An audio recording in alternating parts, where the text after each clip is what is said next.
Mazdauliba nupi asibu coffin manungda hapsinduna slave girl amoina nupa asina apam thabak thawngsing sahi tare chupna hanjin kyarak sathaki kidnapping Touduna otnai khibagi wari di marupsingna mamangda kya amasu taramlani adubu ngasigi wari asi targadi mioiba amanabu masigi thabak thawngsing asi Kamdouna tawba ngamlibano haibagi wahang adongi wakhalda soidna hanginglakani ngasigi wari asidi sahi kun khaktamak suriba nupi macha amabu kidnap tawbiba khak natana mahakpu brainwash tawduna sahi taret slave girl oina ungna saba coffin amagi manungda haptuna thamkhibagi yam thamoi sokpa wari amakhakni masigi fatraba thabak asibu nupi asda sathariba misak adu kanano haibasi adom soidna khanginglamgani amadi Kamdouna nupi asina sahi taret ki matung mafam asdagi amuk senthoraki haiba pumba videos dagi aikoi punna khangminasi aduna wahang meyam asigi paukum fangnabgi damak video si loi fau yengbiu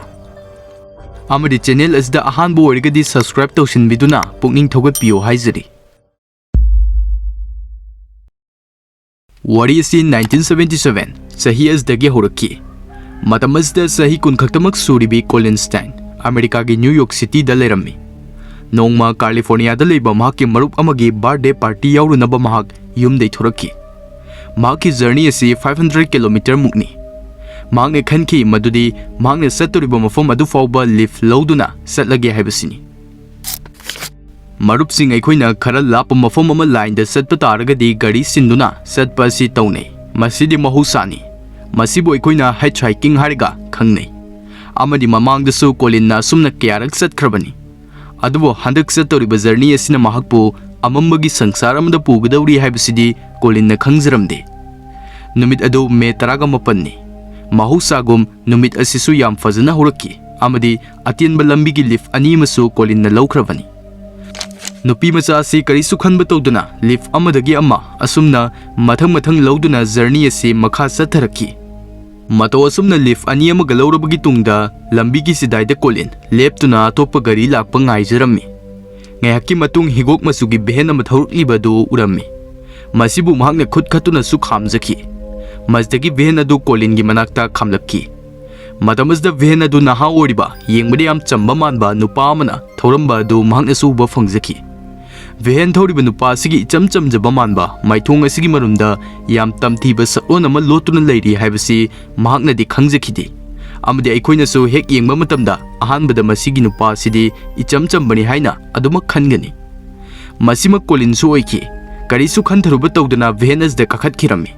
Venus da tongna waring hek sarba matung nupa asigi maming Cameron Hooker kawi amadi maki Janice kauba nupi amasu leire haibasi khangma ngamlaki matamasda Cameron chahi 13 sure aduga maki nupi Janice na sahi 18 khak suri makhoi ani nungsinaduna luhonglakpani haibdi love marriage ni aduga makhoi California gi Red Bluff da lei haibasi wari sanabdagi khangma ngamlaki wari asi hena bap ta nabgidamak Cameron kanano haibasi hana khangminakhisi tasengna makki oinadi Cameron psychopath ni haibdi sahi nauribi nupi macha singbu sexually ot nairaga nungaijaba misakni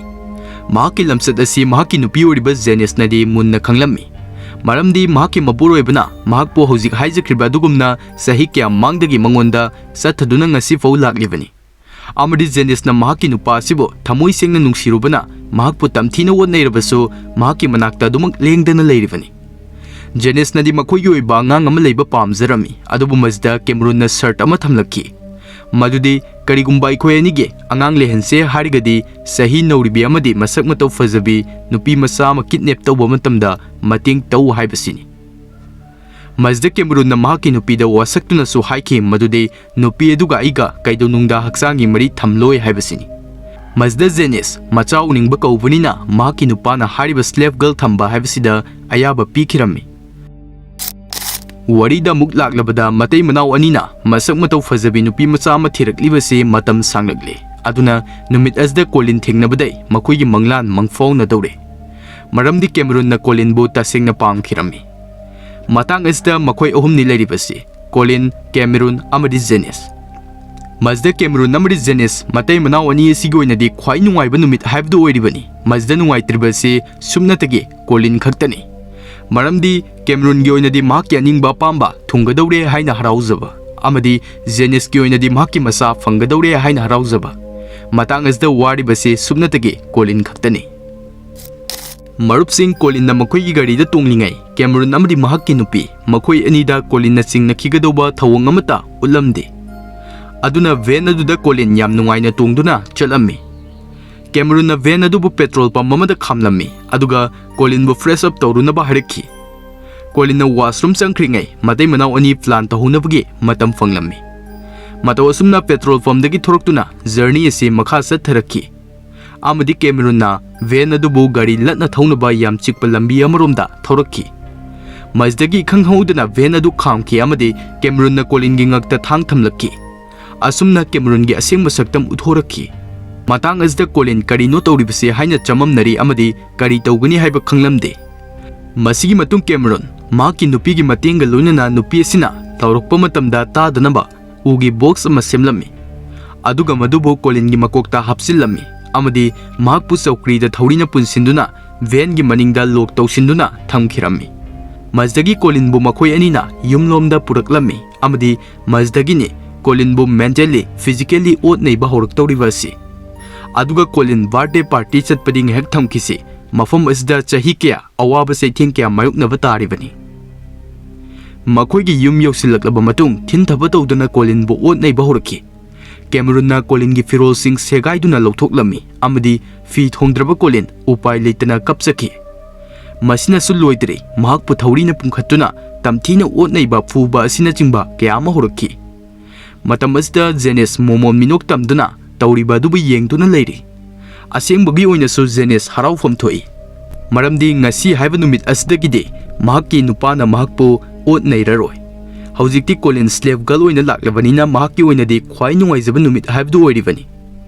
Cameron na Colin bu pung kya otnei rammi majdagi Colin khangba ngambagi thona loikhirammi matamazda matai manauna mahakpu ikui kuiduna halani haibasi Colin na khanjakhi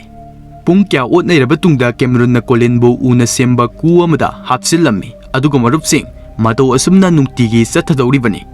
nungti numit khodingi Colin bu physically mentally amadi sexually otnei raba matung ku manungda muk thamdawribani masi tarade dom soidana ngakani madudi Colin nomagi pungkul humdoidi ku manung asda leirakki hairi ku manung asda leibana mahakidi tawroisu yadraba thabak ama oirakki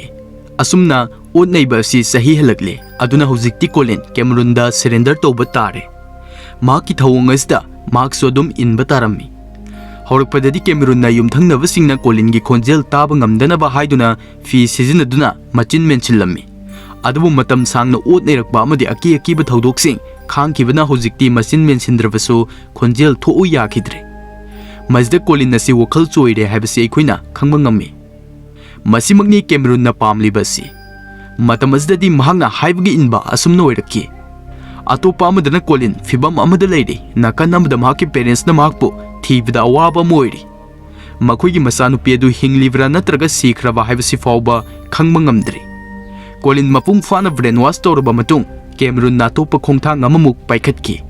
Cameron na Colin gi mangda contract ama puthorakki contract adugi waroldi Colin gi lemhoriba punsi asi Cameron gi slave girl oina punsi lengani haibasigi yana cherolni masidi tawdi yadabagi sum tawriba haibtuni Cameron na haibada Colin na yaroi harakadaba leitre yadre harigaso mahakki aningba pamba adumak makha sathadawribani amadi contract asi da company kauba agency amana issue torokpani masibu thugairagadi nangi imung manungi miyoi pumnamak tumna agency aduna hatkikani haibasi Colin da tamlammi masi myamsi haiduna Colin bu contract asibu sign tawnaba hairakhi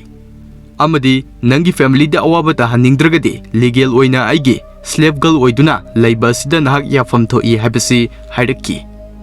asumna sahi kya torture tawruba tungdadi Colin perfect slave oirakhi hojikti Cameron na haktin naningba forkpa matamda Colin na kokhalami masigi mathakta imungi thabak singsu tawba horakhi Cameron na Colin gi wakhalbu mapung fana control tawba ngamkhre aduna yungi awat apa lerakpa matamda su market ta thoktuna Colin na potchai leiba chatpa horaklami Cameron na khangi madudi Colin mafam ama hekta chatkhrabasu hojikti magi manakta dumak lakhini haibasi masi tarade mu ehna ngakani Colin mahaki parents sing unarunaba Cameron na thakhirammi amadi tungda mu Cameron ga punna boyfriend saduna makoi ani Colin gi mamampa unaba satkhirammi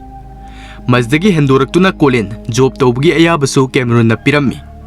Thabak myam asi satharingai haibadi Colin da wakhal luplingai Cameron mahaki nupi Janice ki wakhal sangkhidre. Masina Janice ta soba pukhalaki.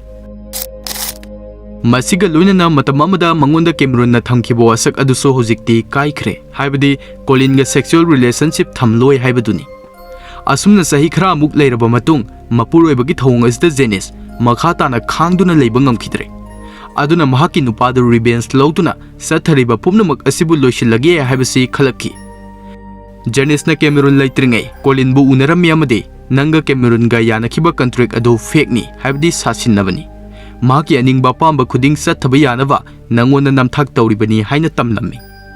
Amadi mahakna nangonda haikiba the company kauba agency adusu malemasda sunglei leitaba agency amani. Asumna kuina lotuna thamlakpa aronba mayamasi tamlaba matung Janice na Colin bu mafam asdagi lona senkibada mateng pangbirami. Finally, sahi kya Cameron gi myot minai gi sakradagi Colin ning tamlakhi.